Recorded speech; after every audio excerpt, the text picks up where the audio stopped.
What's up, everybody? Welcome back to an early edition of the Two Buck Sports Podcast. It is our favorite week. Drew and I share a very favorite holiday, and it falls on our normal recording week this week on Thursday. And so we are coming to you a little bit early this week, much like we did last week.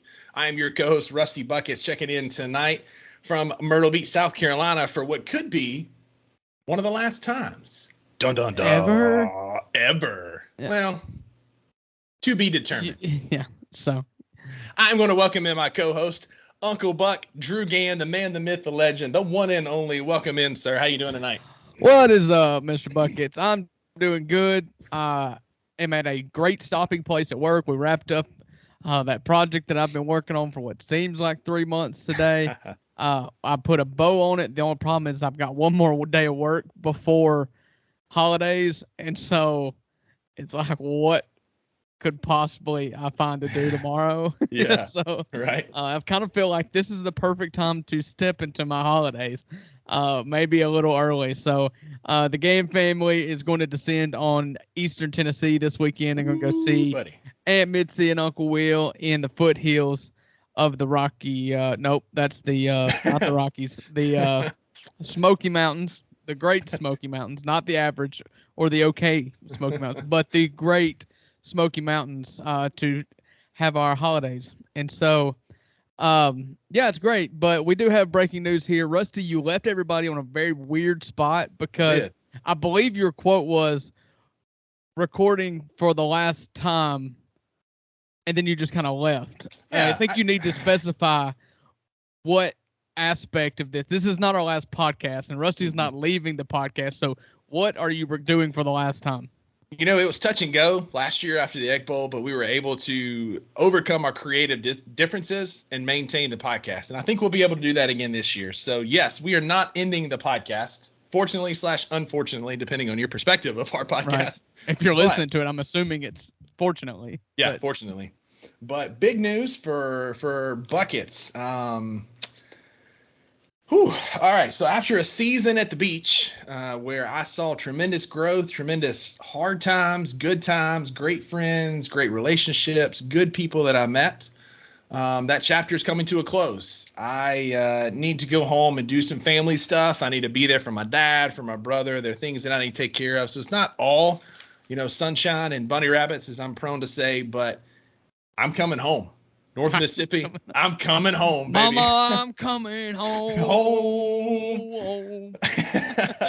So I've got about 2 weeks left in South Carolina here at the beach, and then I will be moving back to the great state of Mississippi. I'll be in and around Corinth. More details about all that to come. I want to kind of keep that on the back burner simmering for a little while, but yeah, I am making my way back to the Mid-South, and I could not be more excited. It's bittersweet because I do have great friends, a great job, great working relationships here.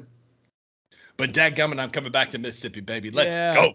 Yeah, come back to your people. That's one thing, when you broke the news and, we were friends long before you moved.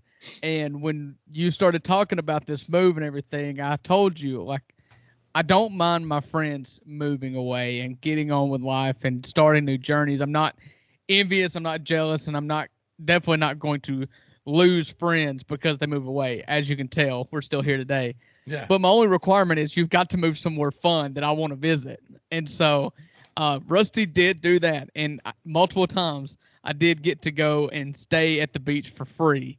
And lots of fun were had. Lots of memories were made. But I'd be lying if I said I wasn't stoked to have you back here close.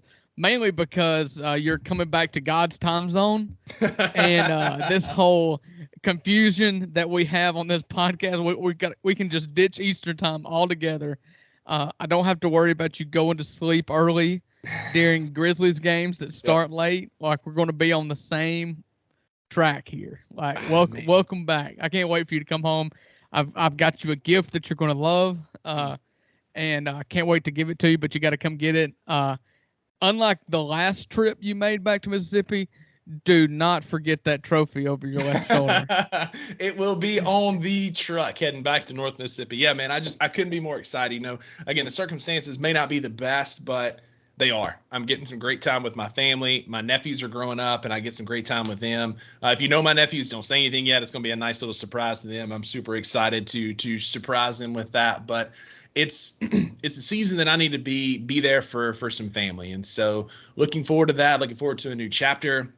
Not looking forward to moving. Moving sucks, especially cross country. Amen. But yeah, it's for the best right now. It's the next right thing to do, as I've been telling people, and just could not be more stoked to be there with my family and friends like you, with friends like you who needs enemies. But I'm glad to be coming back to where we can hang out more and maybe get some more in-person 2 Buck Sports episodes. So yeah, if you got questions, you want to know more about it, shoot me a message. I'll be glad to talk about it, and looking forward to, like you said, being back in God's country, God's time zone, and right. Amen. I'm already looking at 20 game packages for the Grizz next year. Absolutely. Let's go. You know, you can join me to a few Ole Miss games this year when we've got actually my dad, I will break some news here. We've got season tickets, and he's already told me that one of the state games he has bought tickets to a concert and he will not be attending.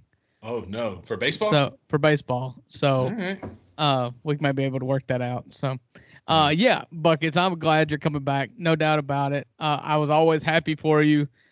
You're not the first of my friends to move away and to return. And consistently I've said, go do what you got to do. But you've both now returned. And so it's great. You know, the only thing better than having a friend in a destination that you want to visit is having your friends close by, you know? Yeah. And so I'm super stoked. Obviously, we've been talking about this for a long time, and it's been a big secret, big hush hush. But the fact that we're recording this and we are going to put it on a international platform for all of our fans in Canada and everybody else, everybody will know 2 Bucks are going to be 2 Bucks living in Mississippi. Yeah, buddy. Oh, man, I can't wait. It's something about them hills in North Mississippi, man. You can leave, but they're going to call you back home. And so I'm looking forward, like I said, to getting back home, man. But that's enough about me. You said you had some trivia for me tonight. Yeah, so it is our favorite holiday. It's the holiday with no expectations, just food and football. It's the best holiday in the world. Hands down. I did see a poll. It was kind of like a poll that was taking top 10 Thanksgiving foods. Ooh. So you get 3 strikes. I'll keep up with your strikes here. And I want to see how quickly you can get all 10 of the Thanksgiving foods. All right. 10 of them. First up, I'm going to go sweet potato pie. Okay, I'll give you sweet potato. It said sweet potato, but I'll give that to you. All right, sweet potato. So it depends on the part of the country, and you got dressing, you got stuffing. And do those count as the same, or do I need to be? I counted them as the same. All right, so I'm going to say dressing / stuffing. Yeah, this was obviously like a Yankee poll because they put stuffing, but we don't do that here. I had some stuffing this past weekend, and while good, it was not quite the same as Mimi's cornbread dressing, but I digress. So 2 for 2. What you got next? 2 for 2. All right, so mac and cheese. That feels like one that would be a common one. Mac and cheese. Survey says so. Strike 1. One strike down. Surprised by that. Let's see. Thanksgiving meals. I'm gonna go. Turkey feels obvious, but I feel like a lot of people don't love turkey because it's so dry. But I think I'm overthinking it. I'm gonna say turkey. Yeah, you're absolutely overthinking. That's the number 1 answer. Number 3 was dressing, and number 6 was sweet potatoes. So far not bad.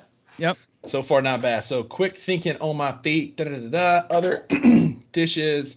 How about ham? I feel like a lot of people eat ham on Thanksgiving as well. Ham is number 9. There we go. We cooking with peanut oil tonight, boys. There you go. Let's see. Mashed potatoes feels like another one. Number 2 on the board.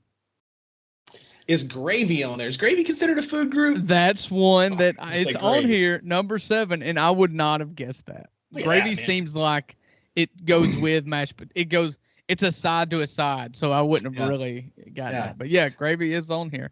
So I've got the top 3. Number 4 is intriguing to me because there's a lot of options and there's so many different unique things. So you're missing 4, 5, 8, and 10. 4, 5, 8, and 10. All right. So yams are sweet potatoes. So yeah, I think that's the same. Okay, so it's not differentiated in there. Okay. No. Just want to make sure because I feel like that's anybody above the Mason-Dixon line who's uneducated calls them yams. Shout out to our friends in Boston. Yeah. So they also call them yams. yams and khakis. You pronounce it. Your khakis and khakis are the same. Like, yeah. All right, so we ain't doing that. So let's see. Sweet potatoes, green bean casserole would be another guess. I'll give you that. Survey says green beans, the number 10 answer.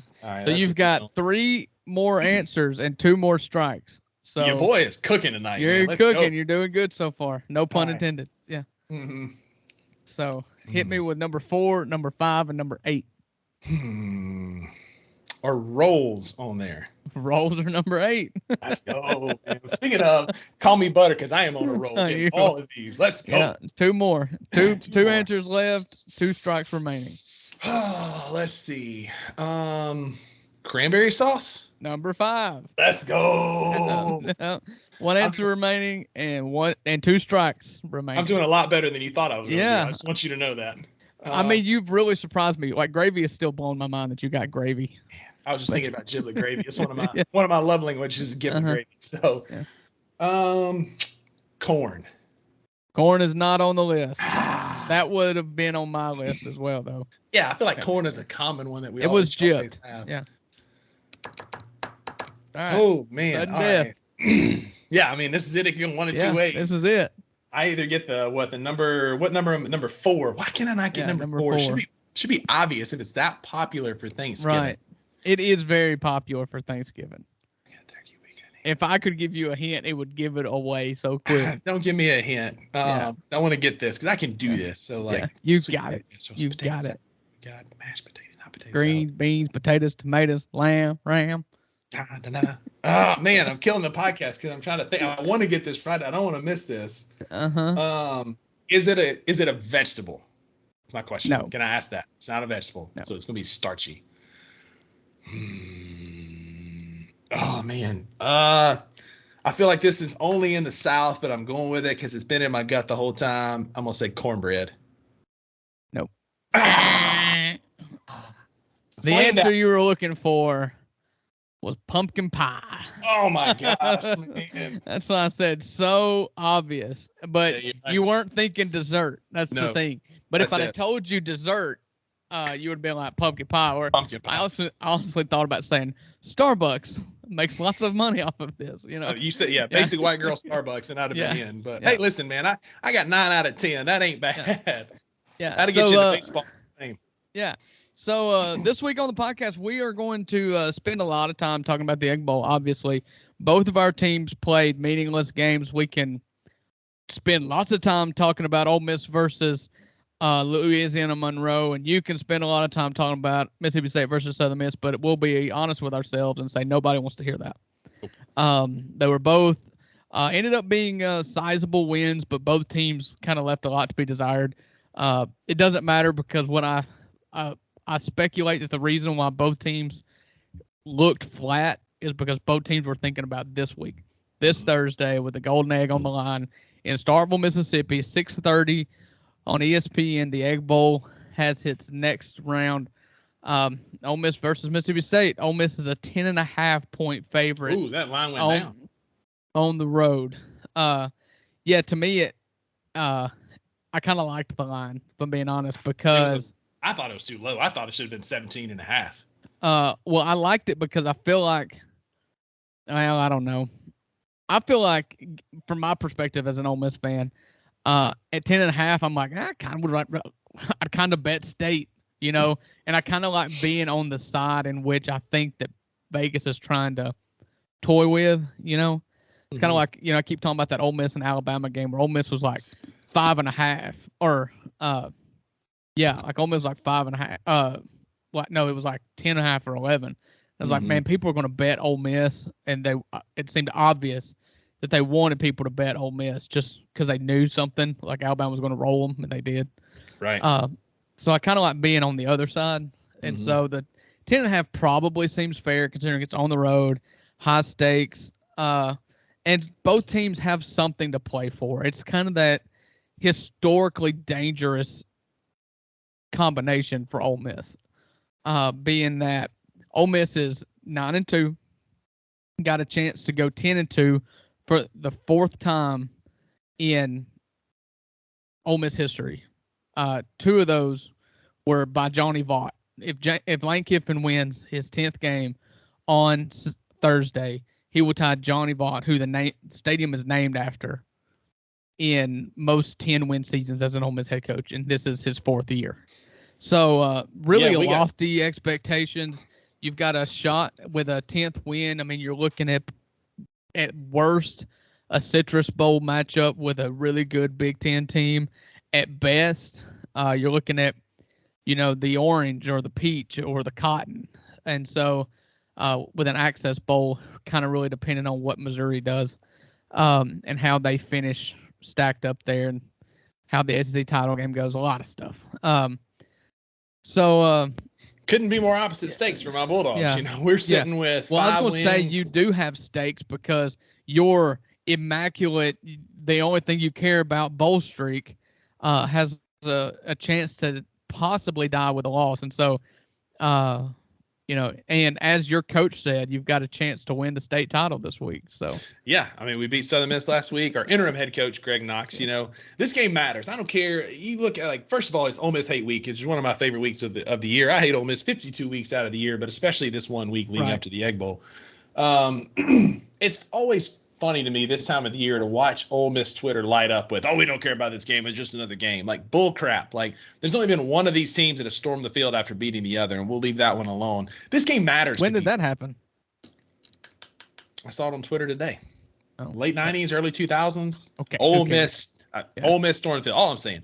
This game matters. This game matters for a lot of different reasons. One of my favorite things recently has been Drunk Bo Wallace at 1 a.m. on Twitter has been just absolutely lighting it up because the Egg Bowl matters. And I don't care what these people say on Twitter. It's a big game. We have an interim head coach in Greg Knox who rode a 4-wheeler into the friggin' locker room last week before we played Ole Miss. Again, wow. Nothing screams Mississippi louder than your head football coach of an SEC program riding a Honda Foreman into the locker room to fire up the troops. And it didn't work. We still almost lost, but we pulled away late. Anyway, this is a great opportunity to continue a bowl streak because, like I've said previously, that's at least 500 football. That's what I care about. I don't care about going to the Liberty Bowl or the Birmingham Bowl, or I saw where we could get an invite to the Pinstripe Bowl to play Syracuse. Like, I don't care. I don't care. What I care about is a bowl game means you're 500 or better.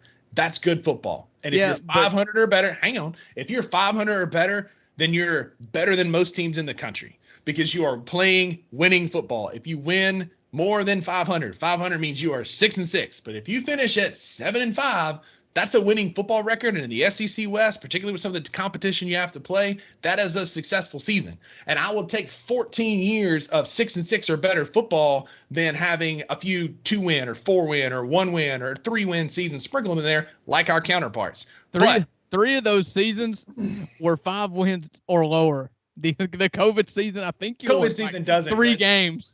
COVID season, man. COVID is weird. All that crap was weird anyway. Yeah. But what we have to play for is an opportunity. What I really hope happens is that y'all lose and you come on this podcast and celebrate getting an invite as a 5-7 team. If I do, I'll revoke my credentials as a. Well, if you do, you shouldn't care about that 14-game bowl streak because there's 2 of those. It's the winning of those. But we won the bowl game and finished at 500. Like, it's one of those things that we find. If that's the case, it's not about what winning you football. End up with. It's about not winning what you football. end up with after the bowl game. You only get to go to a bowl game if you have 6 wins or you have a high GPA in 5. Like, listen, man, it's winning football. I'm turning the hat around. It's winning football. 5-7 so we're going to a bowl football. game. But it got you in a bowl game. And so you know what? That's postseason football. That means a successful season. And there's several of these 3 and 4 weeks. You got that 6th win, both of those 5-7 seasons, and you still had a losing record. That's losing football. But we still won 5 and got invited. Y'all won 3 and 4 and didn't get invited. We're still playing postseason football. Let's go. That's successful football. Good Lord. I hope y'all go 5-7 and go to the Birmingham Bowl and you get so freaking excited. I don't know that I've ever been this excited about winning a freaking Egg Bowl. Like, I hope we just find lightning in a bottle and just beat the absolute brakes off of them, which I don't think is going to happen because this is the 32nd time that the Egg Bowl has been played on Thanksgiving Day. Ole Miss holds a 16-14-1 advantage on Thanksgiving games, including a 10-4 mark on games played in Starkville. And so, really? Yeah, 10-4 on Egg Bowl games on Thanksgiving Day in Starkville. It does seem that way where it used to be the home team won every year. It seems like the road team wins almost every year now. It's kind of strange. Like Lane had won his first two, and then including on the road, and then at home, and then y'all broke serve and won on the road last year. So now we're going to Starkville hoping to win on the road. Yeah, I don't know that a line has ever been uttered by somebody that more adequately describes the Egg Bowl and what this game is about. And it was, what year was that? It was the Matt Corral fight year, so that was. It was his true freshman year. Yeah, it was his true freshman year. When the referee came out, like 17 or 18. 17. He came out and he said, "Unsportsmanlike conduct on both teams, all players." Yeah, all 130 players got an unsportsmanlike conduct penalty because there was an absolute brouhaha in the end zone with helmets flying, punches being thrown. And from that day forward, Matt Corral and me were tight. I loved him because he was with his throwing hand as a true freshman quarterback. He's throwing haymakers. I don't know how they tossed out the kicker in that game for Ole Miss. They tossed out the wrong guy, like the wrong guy. Yeah, and it's like once the dust settles and Matt Corral takes the field, because I think Tamu got hurt or something. Once Matt Corral took the field, they was like too late. Like they couldn't throw him out then. That's like. Me and Nico Whitley, when Bo Wallace fumbled that ball out of the end zone, there were so many great gifs of him fumbling the Egg Bowl trophy as it rolls out the back. And he goes to get up, and Nico runs up and headbutts him in the back of the head and knocks him back down. Dirty. I'm like, that's my boy. Let him know. Let him know. That was disgusting. I wouldn't even celebrate an Ole Miss player that did that. He was laying on the ground. Whatever. I was there or not. I don't know. I was there when it happened too, and I'll never go back to Starkville for an Egg Bowl ever again. My cousin Kirk told me this guy was on me so hard. I was sitting in the student section. We were just walking out, and I wasn't wearing Ole Miss stuff. I really wasn't celebrating much. There wasn't much to celebrate. The only touchdown Ole Miss scored in regulation in that game was a blocked punt in the end zone. And you lost. Yeah, and we lost. But that's what I'm saying. Like during the game, I wasn't celebrating or being obnoxious or anything like that. Some guy just knew I was an Ole Miss fan that we were with, and Kirk looked at me and said, "You hit him first, I'll hit him second." And I was go back. But I was there for that. I was there for Derek Pegues housing that punt in 2007. Like I've been there for some good times. I won't be there this weekend, but I'm hopeful. I'm wearing the throwback tonight because one of two things. We're undefeated when we wear gold, when we retain the trophy. So I'd love to see a little gold this weekend. We're not going to because it's mired in a miserable season. You don't do that when you fired your coach. But that doesn't matter. Those uniforms are predetermined. Yes, I know. Yeah. And it's not going to happen, but I would give my left arm for them to roll out in the 98 throwbacks. Would give my left arm to roll out in those. It's not going to happen. We're going to probably but dear God, when we wear white helmets and maroon jerseys, we lose every time. So whatever has to happen, wear the maroon helmets because we do not win at home with white helmets. If you're listening to me, Zach Selman, I know you are, please, sir, make sure we wear the maroon helmets because we need all the friggin' help we can get for this one. Yeah, I hope that Ole Miss rolls into Davis Wade looking like the second coming of Christ, and they're all white to show just how dirty these imbeciles are in comparison to us. Yeah, they're all white, looking like imbeciles. Got it. No, that's not what I said. You know what I said. That's what I heard. There's a big difference in what I say and what you hear a lot of times. So about the game though, Ole Miss got out of the Louisiana Monroe game injury-free, which is all you can ask for. Look at what happened to Florida State, which God help that team. And that fan base is crazy enough. I mean, imagine what they are now. And just a gut-wrenching injury for Jordan Travis there. But that's what you want when you have a Week 12 game. The week before your rivalry week, you want a game in which you get out healthy. And we did that. Dart is banged up. He's been banged up for a little while. That's just part of playing an SEC West schedule. You can tell me what you think. I'm pretty confident as possible with a Egg Bowl, in which I never feel confident at all. Because the Egg Bowl is one of those games that's not enjoyable at all. Like I don't know about you. I hate watching it. Like it's a hate watch thing for me because if you lose, it is hell on earth. And if you win, it's only a relief. Unless it's like a beatdown, where you can actually like exhale.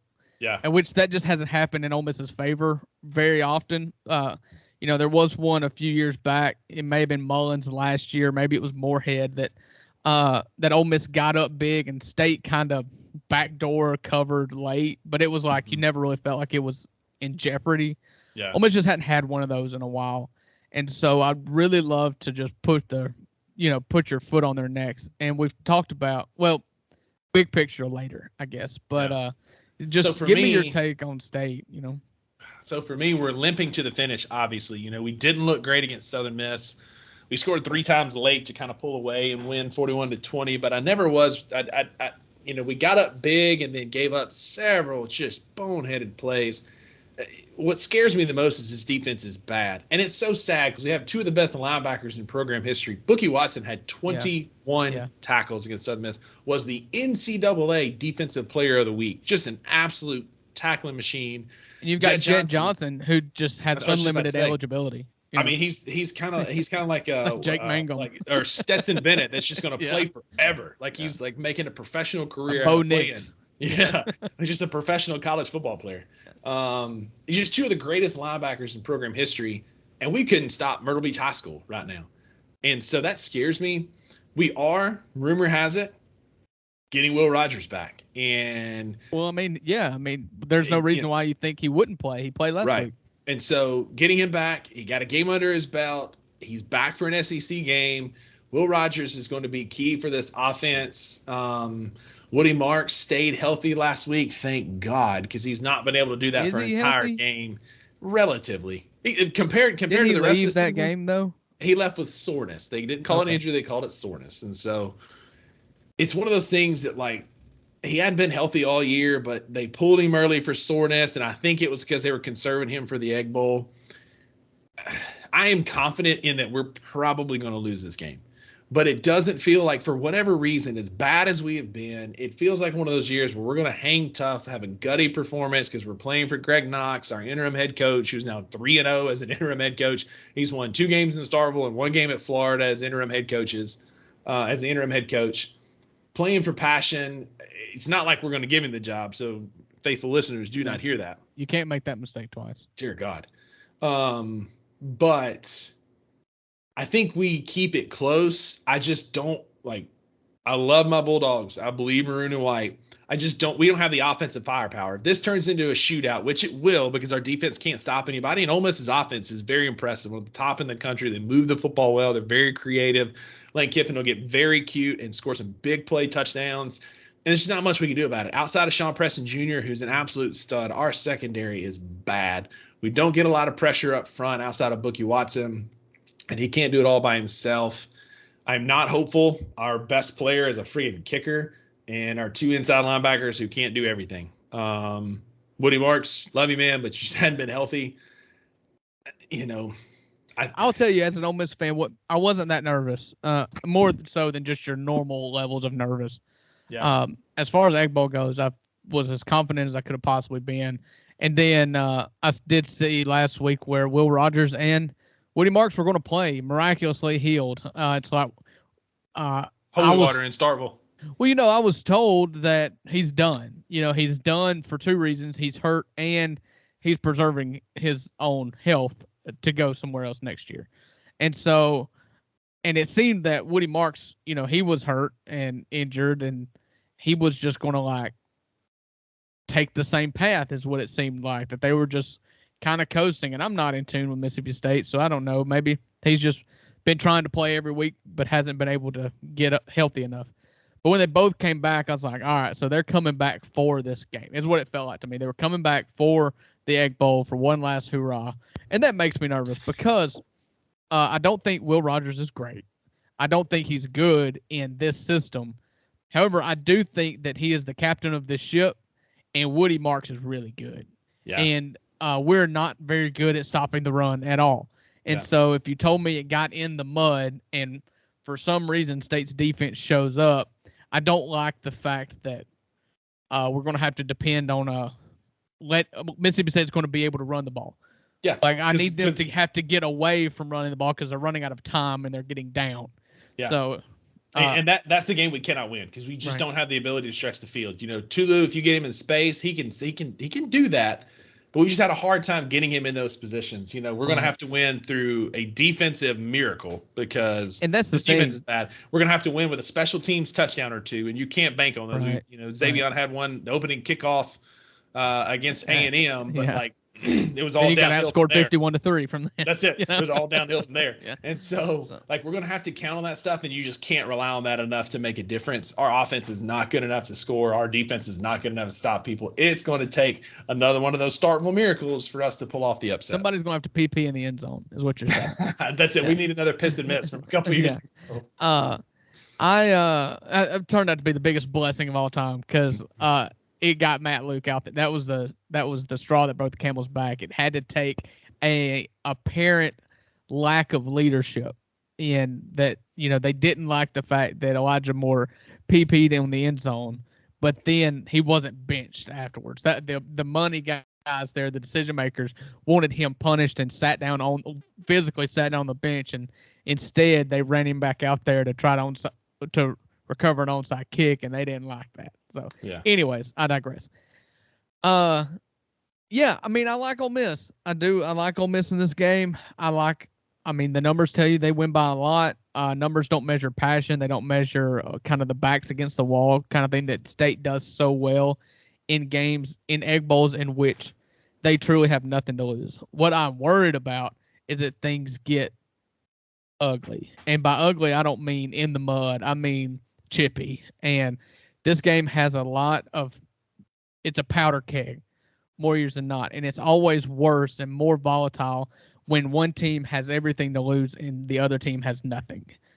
So that's what scares me a little bit. It was kind of the same thing Mullins last year, or maybe it was Moorhead, when A.J. Brown went to Starkville. And the game started off with Mississippi State standing at the 50-yard line in a line as Ole Miss was running out of the tunnel, and it just started right then and there.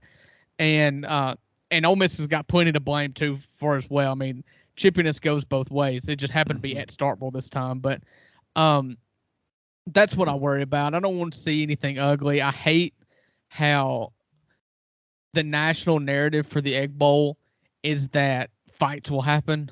I know it's passion and it's brother fighting against brother, and high school teammate fighting against high school teammate. There's a bunch of Mississippi kids. And it's usually that. I just hate that it always, when it's talked about a lot, it's always because it gets out of hand. And so I want the game to be the game, and I want the game to be talked about, and I don't like all that extra stuff. And I joked that I love Matt Corral because he fist fought that defensive back, Jonathan Abram or whoever it was. No, it was Jamal Peters, wasn't it? Oh, that's it. Jamal Peters. That was Jamal Peters. Right.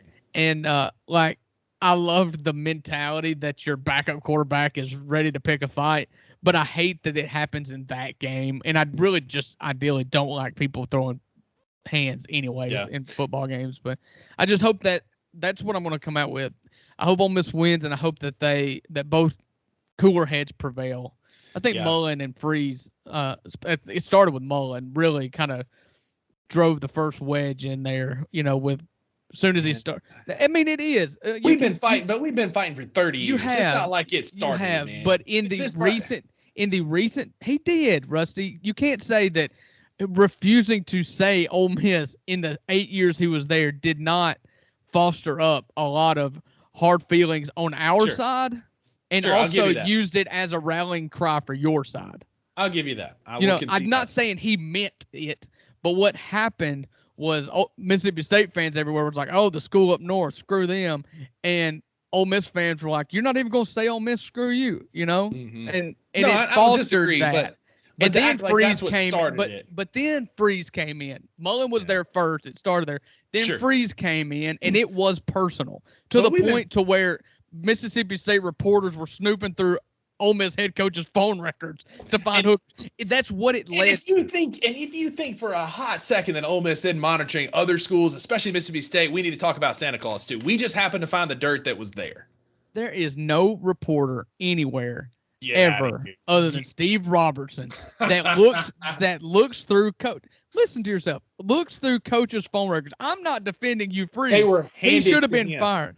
They were handed to him. He did not go looking for them. He was handed them by an anonymous source. You mean to tell me like one Ole Miss reporter that would be handed that information and be like, oh man, I don't want this. No, sir, I'm above reproach. No, he was handed the story of the year in the state of Mississippi, and he ran with it because he's a reporter. To blame Steve Robertson for somebody handing him something, it's blaming him. I'm just saying that's bad. That's bad, man. It Come on. Fostered that. Because it was handed to him. Snowballed in. The hatred between both schools snowballed in to that. And what I think you don't want to admit, it was likely handed to him by somebody that has Ole Miss attachments. 100%. I wouldn't doubt that, because 100%. The fact of the matter is that they should have fired Freeze when, instead of going to bat, they should have offered Hugh Freeze as a sacrificial lamb for all the NCAA violations instead of fighting it tooth and nail. And I love that. What that led to was that when they decided to fight the NCAA, which you should never, when you decide to comply with the NCAA, which you should never do. They should have fired Hugh Freeze, made him the sacrificial lamb, and got over it. Instead, they kept on letting the NCAA do what the NCAA does, and it ended with a 2-year postseason ban, and then you were going to have to fire your coach without cause and have to pay him in the buyout. So yes, I do believe it wouldn't surprise me at all. And what I love about this whole thing, you do it, most Ole Miss fans that I know do it, like, you're quick to go up in arms about Steve Robertson going through the phone records, and you don't realize that you're in saying that, like, I'm mad at you for going through the phone records and finding my head coach was using university dollars to pay for hookers for high school players to come tour Ole Miss. Like, those you gloss over the fact, the fact that you gloss over that your head coach was paying for hookers with college funds for high school kids to come tour Ole Miss. I didn't say that it was right.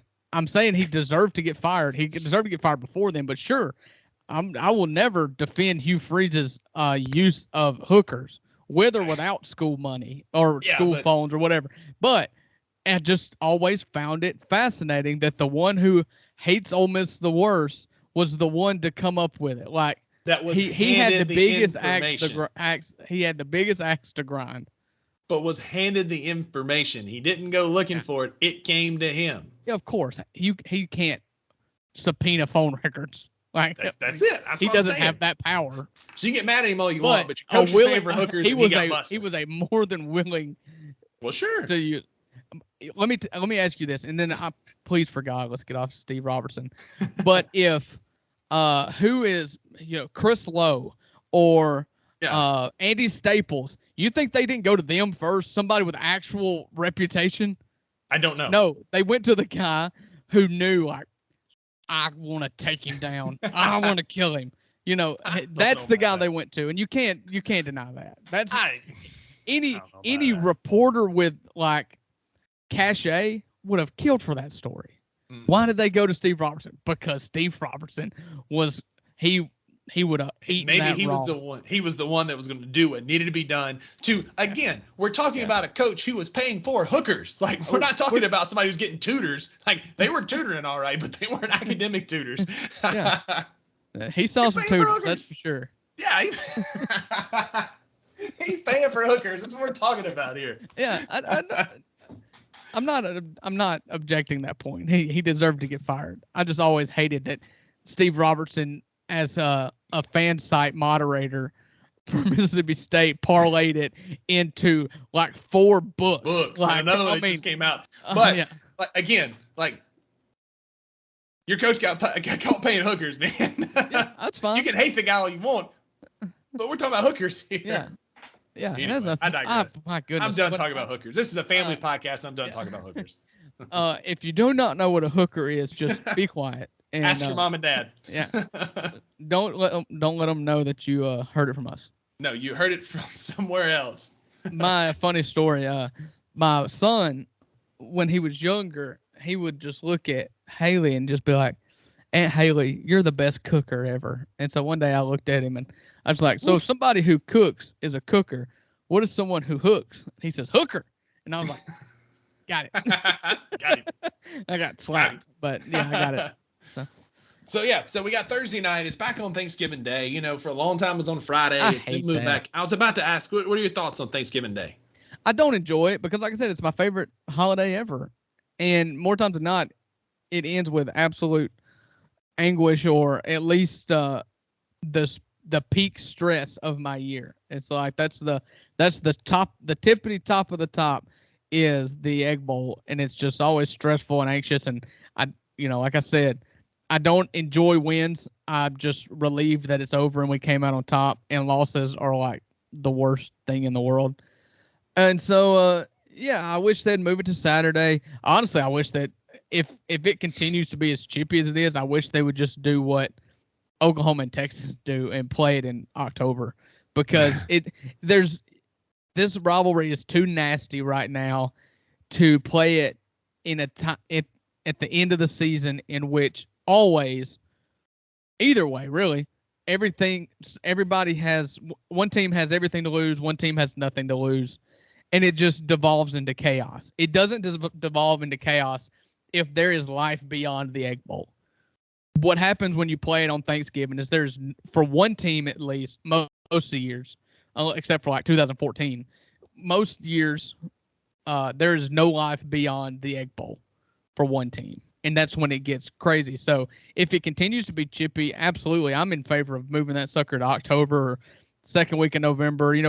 Play it when Alabama plays Tennessee. The third Thursday in October or September, or whatever. Third Saturday in October, yeah. So I don't disagree. It does kind of mess up a good holiday. I'm going to go to probably go to a Friendsgiving on Thursday because I don't have really family here. So, enjoy that. But this is a game that I want to come home and I'm going to watch right here by myself, because it does ruin what is otherwise a good holiday, because it's super stressful. Like you said, right. We win, it's relief. I enjoy the holiday. It's great. When we lose, it just puts a whole damper on the whole holiday. And it's just a logistical nightmare because,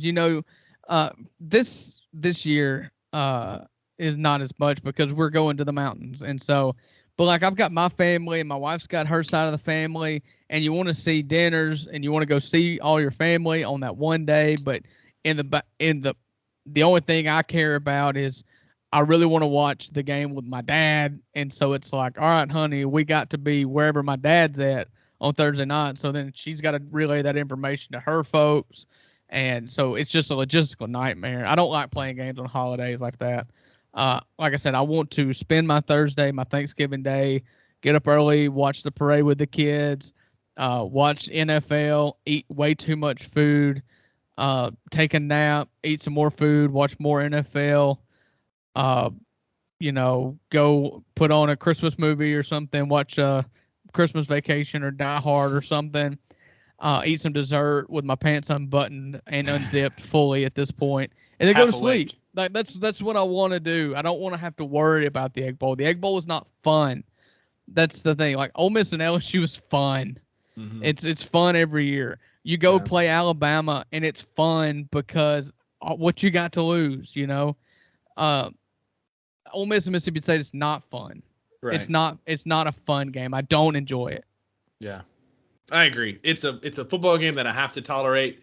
If we win, I'm ecstatic. If we lose, it sucks. But there is a silver lining here. We are in plane tracking season in Starkville, Mississippi. Again, like we talked about last week, rumors are flying. There's things coming up every which way. Has any planes come from Foxborough to Starkville? There's been three that's come out of 3 from Tuscaloosa and 4 from Athens is all I've heard of. Oh, so Kirby, you're going to get Nick Saban with Kirby as a DC. 100%. Yeah, Scott Cochran's going to come over and be your strength and conditioning coach. Yeah. Yeah, it's going to be great. Bill O'Brien's going to be your OC. OC, absolutely, man. We're getting, Charlie Strong's going to come coach the linebackers. Like, let's friggin' go. No, but there has been confirmed. There's been a handful to and from Virginia. From Fredericksburg. You say confirmed, but it's not confirmed who is on the plane. Right. Again, it could just be, some rich alumni coming back to visit. All I'm saying, there's been about 3 flights to Fredericksburg. The list hasn't changed. Jamie Chadwell is still number 1 on the list. That's the guy that you go after. You make him tell you no.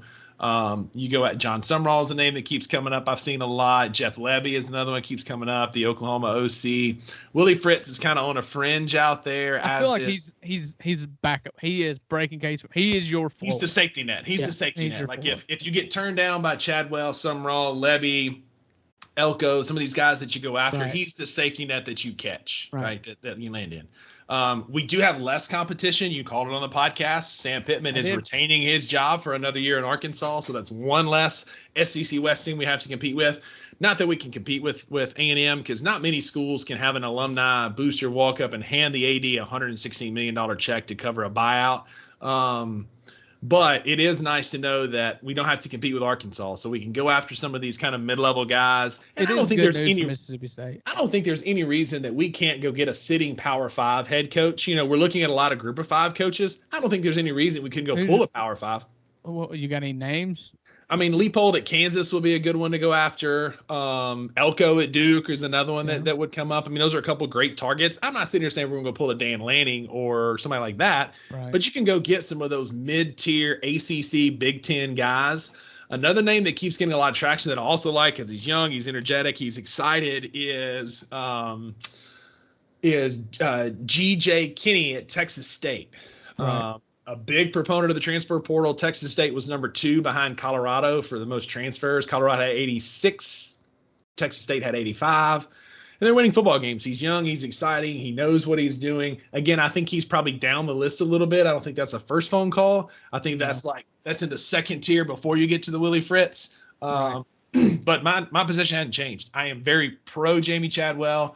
I think that if he comes, he needs to bring that quarterback with him, that kid that like he can run, he can play, he can step. I could not tell you who the Liberty quarterback is. And I had his name earlier, but Drew, it has been the most Monday, Tuesday that I think I've ever had. Right. So I had his name earlier. If I was a great I'll look it up while you were talking. But I think he could come in and help kind of ease the system in because he's familiar with it. You know, there's been rumors that Grayson McCall would leave Coastal for his one more year of eligibility to come to start. Got another year? He's another one of those dudes, man. That's just a professional college football player. But with the direction of college football, I would much rather go with this current quarterback at Liberty. Hayden Salter. There it is. Kick and run, kick and play. Would be a great asset and knows the system. So, again, very pro Jamie Chadwell. We'll see how it all shakes out. All right, so 2 questions. One statement and one question.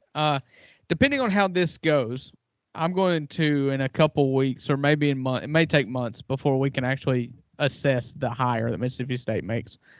In the coming weeks, I'm going to look at how they handled it versus how Arkansas handled it to see who did it better. Because I think it's fair to say that both schools are in the same pool.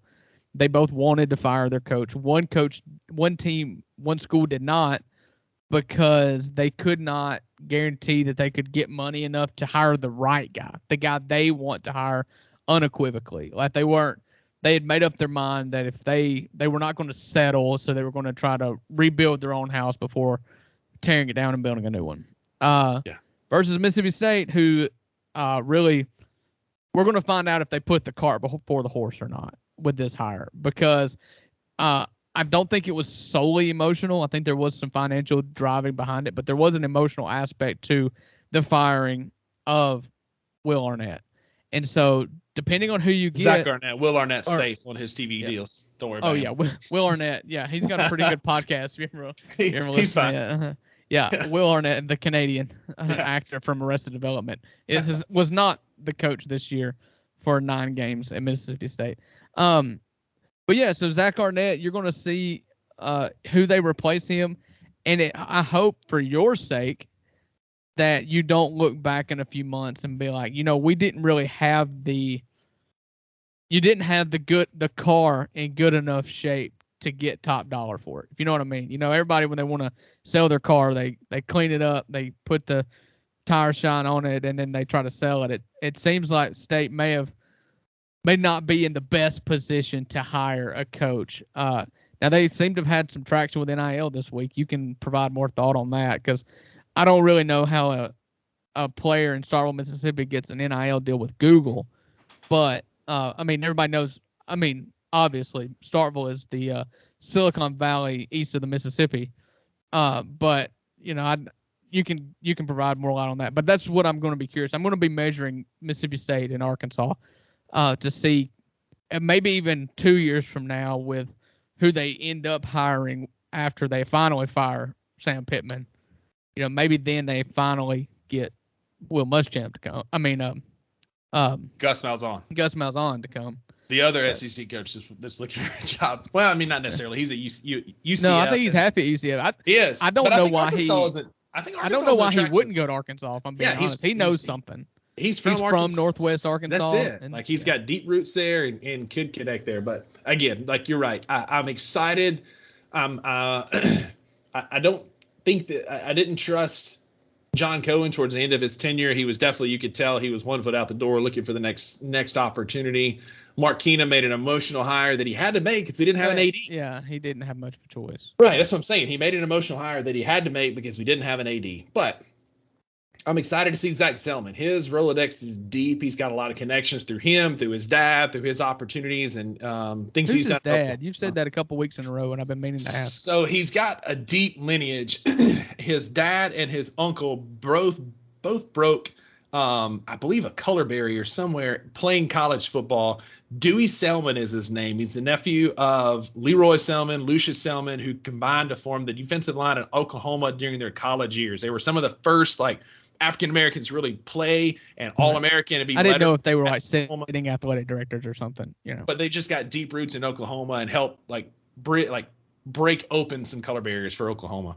But they got deep connections across college football, particularly in that Texas, Oklahoma area. And so I'm excited to see what he can do. Is it a guy that he's had experience with? The next person, I'm just so sick of Mississippi State Twitter talking about Dan Mullen coming back again. We talked about that last week. I'm not talking about that again this week. And Shane Beamer, he was there when I was there. Shane Beamer's not going to leave South Carolina. And I don't want him to come to Starkville. He can't win in Columbia. Why is he going to come win in Starkville? Yeah. I like the guy. I think Shane Beamer's fine. But he ain't winning in Columbia. I don't know why he would take the job, and it's not necessarily a shot at State, but it's a lateral move. It was the same argument I was making for why would Lane Kiffin go to Miami? It's it felt like at best a lateral move, and you're already in the process of building something here.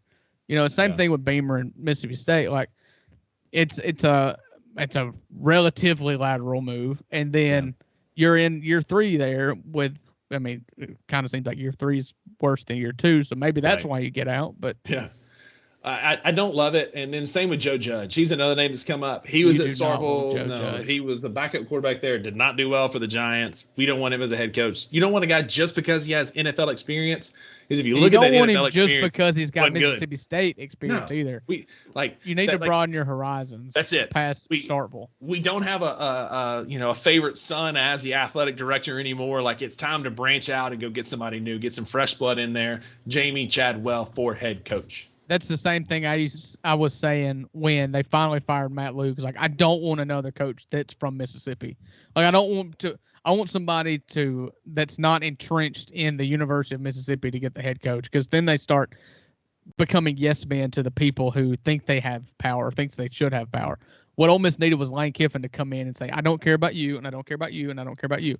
You're going to continue giving your money because I'm going to give you a winner, and you're going to stay out of my way.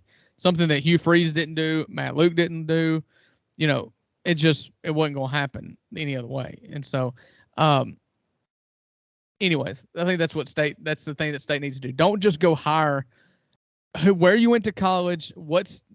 If you were on Croom's staff or Mullen's staff or Sherrill's staff, who cares? Just go get the best coach that you feel like the best coach, regardless of Mississippi ties or Mississippi State ties. That's it. Go get the guy that wants to be here and can help build this program. Again, I can't say it enough. Jamie Chadwell feels like the right one. If you get Jamie Chadwell, it's a massive win. And I will be insufferable for that week's episode. Prepare thyself. And if you get Jamie Chadwell, it probably means it's a relatively quiet coaching cycle too, because if nothing crazy happens, say the way that this could be the least dramatic possible coaching carousel. Texas A&M can't get their guy, so they hire Mike Elko. Well, then, Jamie Chadwell is probably not that he would pick Mississippi State over Duke. Lane's not going to Duke, so that kind of de-escalates the whole wheel, So I think that's what I'm hoping for, is that Texas A&M coaches in the industry realize they probably know what fans know is like that job's really hard and it's only getting harder. Yes, you've got a lot of money, but the people with the money won't stay out of the way. So I'll just not take that job, not take that heartache. And then they land on a guy like Elko, the prodigal son comes home, and that severely slows the coaching carousel. Yeah, for sure. And it's going to be an interesting couple of weeks. We'll have some more firings, I'm sure. I wouldn't be surprised if jobs like Michigan and some other ones might come open. Jim Harbaugh might be tired of the college life and head back coach Chicago Bears. I've seen that a lot this week. You never know what's going to shake out, but it's always coaching season is always a fun season to be a part of. And unless it's your team, then it's really stressful. But I'll be honest with you, Rusty, I don't think that coaching carousel season, coaching changes aren't always bad for the teams that are involved in them. Yes, you're coming out of a bad time, but coaching searches are fun for the teams that just fired their coach too. Maybe not if your coach leaves. Like if Lane leaves, coaching search wouldn't be fun because you're losing somebody. But you just fired Zach Garnett. I promise you, whatever coach you get, by the time August, September gets here, it's going to be a breath of fresh air. You're going to be looking at 2 and 3 years down the road instead of the immediate pain. Yeah. And, you're going to, it's a blank slate. Winning cures all. Winning on the recruiting trail, winning in the transfer portal, winning with NIL deals, much like Xavier Thomas just got a massive deal from Google of all places to come. And my only thing I can think of, it has to do something with the engineering program and what we do there at Bagley. You're a graduate of that college. Yeah. Is he an electrical engineering major? No, but like the only thing I can come up with, there's no real rhyme or reason why Google would pick Starkville, Mississippi, unless it's something like that. And Xavion's just happening to be the beneficiary of it. Either way, massive NIL money's coming in because Google is now officially partnered with one of our receivers and it's probably like Goggle, but people got excited and misread it, and it's just like a rec spec company, headquartered in Columbus. He's gonna wear those old Kareem Abdul-Jabbar sports goggles for the rest of the year. Xavier Thomas. We thought it was Google, but it's really Goggle, incorporated in Columbus, Mississippi. Yeah. We're gonna give you $20 a week to wear our goggles. It's $1 million over a 100-year span. That's it. You must live to 205 to maximize this contract. Yes. So, it's a shorter pod tonight. Yeah. Be honest with you, this is a meat and potatoes pod. Well, I'm an Ole Miss fan. He's a State fan. This is what you're going to get Thanksgiving week every year. We're going to talk Ole Miss, Mississippi State. It's the only time we get to do it and only have to talk about us. Bigger picture, the biggest thing we've got to decide, though, now is that we are deadlocked, even both of us, 500 apiece? Yep. Or we're both like 23 and 23 or something like that? We're both one game over. We're both 26 and 25 on the year. So we're both 26 and 25, but we have to pick opposite. And so I think I'm obviously going to take Ole Miss plus the points. You're going to have to take Mississippi State minus the points, or? I have to. I guess you get to choose and you can just end in a tie, but I'm not picking Mississippi State. You can either, you have the choice to potentially win or we're going to tie. We're going for broke, baby. We're going for broke. I'm taking my dogs. Weird things happen. We're on a roll because I've been hot when it comes to picks lately. If we were good podcast hosts, and I'm not claiming to be that, I would have had lists for rivalry week. I'll post them on Instagram. Let our viewers pick. Let our listeners pick. But we're not going to do our picks tonight on the podcast because this was a short time change, and I had quite the day. So, with that being said, Drew, you're taking Ole Miss, I'm assuming? I'm Ole Miss plus 10.5. But we're going to win by 50. Give it dogs by 90. Let's go. Mississippi State pulls off a miracle in Starkville. We got Will Rogers healthy. We got Woody Marks healthy. We fired up coach. Good things are coming to Starkville, Mississippi. Dogs win at home. Let's go. Listen, I'm due on this podcast. I am so freaking due because I don't know if you remember, Rusty. We started this podcast about a year ago. You proceeded to win the Egg Bowl. And then you won the Stanley Cup for fantasy. And then you won the college baseball series. It's time. Won basketball. Don't forget, we won the basketball series. I don't remember. Also, we fired our coach. So hey, real quick on that. I know you're due, but there are 2 ranked Mississippi State sports programs right now, both men and women's basketball, top 25 teams. Let's go, baby. Chris Jan's got us pointing in the right direction. Josh Hubbard is the real deal at point guard. We're winning. We're undefeated. We're the only team with multiple Power 5 wins so far in college basketball, and we're doing it all with without Tolu Smith. Yeah, and you're right. That's big. You've had a really good season. It's hard, but that particular stat's hard to do this early because unless you're playing in one of those tournaments like the Barstool tournament or whatever, it's hard to get. Sign up for Power it, baby. 5. Sign up for it. Don't play UNA and play Blue Mountain and Northeast Community. Those have been hard wins. Baby. Let's go.